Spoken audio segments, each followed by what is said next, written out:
Le premier objectif que vous voulez atteindre au tout début de votre conversation téléphonique avec elle, c'est tout de suite de la mettre dans un état d'esprit où elle aura envie de continuer la conversation téléphonique. Vous allez donc mettre un maximum d'énergie et un maximum de fun et d'énergie positive dans ces premières minutes de la conversation téléphonique. Allô? Salut Sarah, c'est Reda, tu vas bien? Ouais, très bien, toi? Ça va très bien, je pensais à toi en fait parce que j'ai vu à la télé qu'il y avait un concert salsa la semaine prochaine. Et qu'on s'est éclaté la dernière fois, tu te rappelles, là-bas au Salsa Club. Je me disais ça serait sympa si tu viennes, on se refait une autre soirée, on va s'éclater. Quand vous l'appelez, faites en sorte d'être dans un environnement qui vous permette à la fois d'être tranquille et bien entendu, mais aussi d'être énergique et de transmettre votre énergie. Je vous recommande d'être debout parce que vous allez mieux transmettre votre énergie que si vous êtes avachi dans un canapé. Prenons une situation qui peut vous arriver fréquemment. Vous appelez une femme et elle vient d'avoir la pire journée de sa vie. En tant que séducteur, vous êtes suffisamment intéressant pour qu'elle ait envie de vous revoir. Vous savez qu'elle aura envie de vous revoir. Seulement, c'est pas forcément le bon moment. Si vous lui demandez tout de suite comment ça va et qu'elle commence à vous raconter sa journée extrêmement déprimante et que vous ne savez pas y couper court, alors vous allez vous retrouver enfermé dans une conversation déprimante et elle va associer cette conversation déprimante à vous. C'est-à-dire que le fait de vous avoir, vous, au téléphone, ne lui aura rien apporté de positif dans sa journée.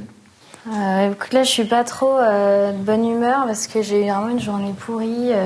J'en ai marre. Ma boss, c'est une grosse relou. Elle n'arrête pas de me demander des trucs. Je me suis fait engueuler toute la journée. En plus, dans mon boulot, c'est hyper stressant et tout le monde n'a pas arrêté de faire des conneries, tu sais, comme je suis responsable un peu d'une équipe, ça a été vraiment dur. Et même mes parents, quoi. J'ai eu ma mère, c'était l'angoisse. Elle m'a appelée, elle m'a engueulée parce que j'étais pas allée le week-end et franchement, j'en peux plus, quoi. Je sais pas comment c'est possible. Ça se passe bien, toi, avec tes parents, comment tu fais? Parce que moi, c'est l'horreur, quoi. Je comprends. En fait, t'as un problème de boulot. Moi aussi, j'ai eu mes problèmes de boulot. C'est pour ça que je voulais te voir pour déstresser un petit peu, quoi, pour nous changer les idées, quoi. Et tu m'as dit quoi au début, du coup? Excuse-moi, je suis un peu à l'ouest, quoi, j'ai pas compris. Donc il y a une équipe cubaine qui vient sur Paris au Salsa Comedy Club. Et c'est un concert gratuit, ça sera vraiment cool si tu viens, quoi. Tu vas trop adorer, tu vas aimer, quoi. C'est quand? C'est samedi prochain, samedi soir, ça commence à 21h, on se voit à 20h, on va boire un verre et on y va. Ça te dit? Ouais, pourquoi pas.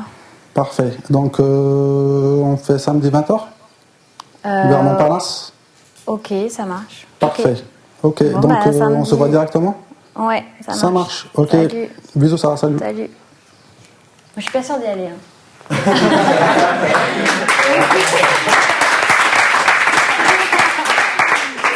Parce que moi, tu t'es intéressée à ce que je disais, quoi, en fait.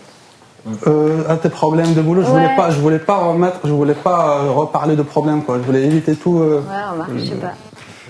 En fait, j'ai dit tout à l'heure qu'il fallait repartir sur on va s'amuser, tu vois. Ouais. Mais tu compatis quand même à un moment donné.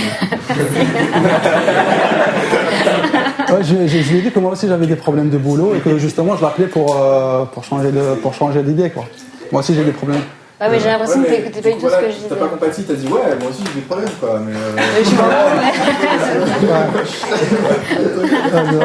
Mais en même temps, elle a fait une grosse phrase de problème, quoi, tu vois. J'ai essayé de... Ce que tu veux, c'est qu'au début du coup de fil, ça allait bien et tout, t'étais en train de mettre ton truc sympa, etc. Et en plus, à un moment donné, je me suis dit, tiens, elle va même pas pouvoir appliquer sa consigne. Ouais, j'ai du mal, ouais. Il a vraiment fallu qu'elle fasse exprès pour dire, ouais, voilà, j'ai une journée de merde, tu vois. Donc au début, t'étais bien, tu vois. Ouais. Niveau énergie et tout, c'était sympa.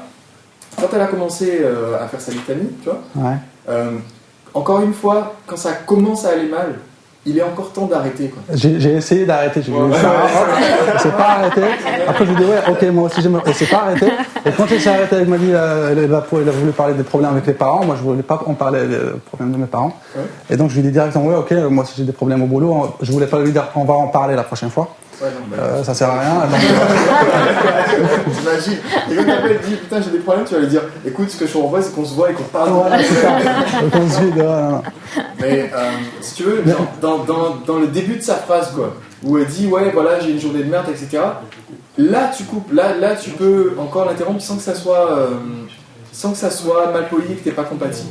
Exemple. Si elle commence à dire exactement ce qu'elle vient de dire tout à l'heure, et au moment où elle a dit ouais, tu vois, j'ai une journée plutôt difficile, c'est là que je vais intervenir. Parce qu'une fois qu'elle a commencé à me dire j'ai une journée plutôt difficile, je me suis fait engueuler par mon boss et blabla, etc.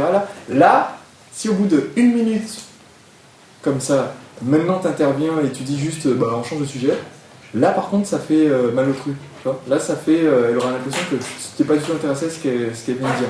Ok. Donc au départ il fallait dire quoi en fait?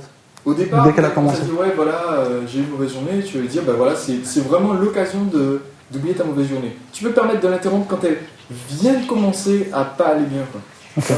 Mais par contre quand tu es arrivé au bout de la minute, si tu t'es laissé embarquer, les deux trucs qui te sont arrivés, c'est que t'as laissé ça te miner un peu, tu vois. Ça s'est senti, hein, entre le moral que t'avais au début du coup de fil et celui que t'avais à la fin, c'est pas pareil, quoi. Le coup de fil, c'était ouais, allô, écoute, ça va bien, comment ça va et tout, la pêche, ouais.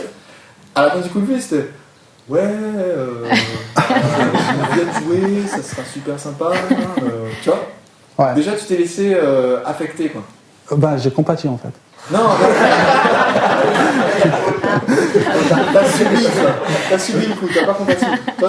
Pour être compatissant, t'aurais dit, écoute, ouais, j'imagine que dans le petit suffet, ça va pas être facile tous les jours, etc. Mais bon, en même temps, c'est vrai que t'as choisi une filière qui est pas facile, je comprends ça. Mais du coup, tu vas pouvoir te changer les idées. Tu vois. Mais au moins, pendant un petit moment, elle a eu l'impression que t'as écouté ce qu'elle t'a dit. Quoi.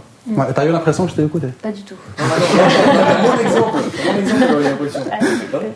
Là, elle s'est dit, putain, mais... Il n'a rien à foutre de ma vie.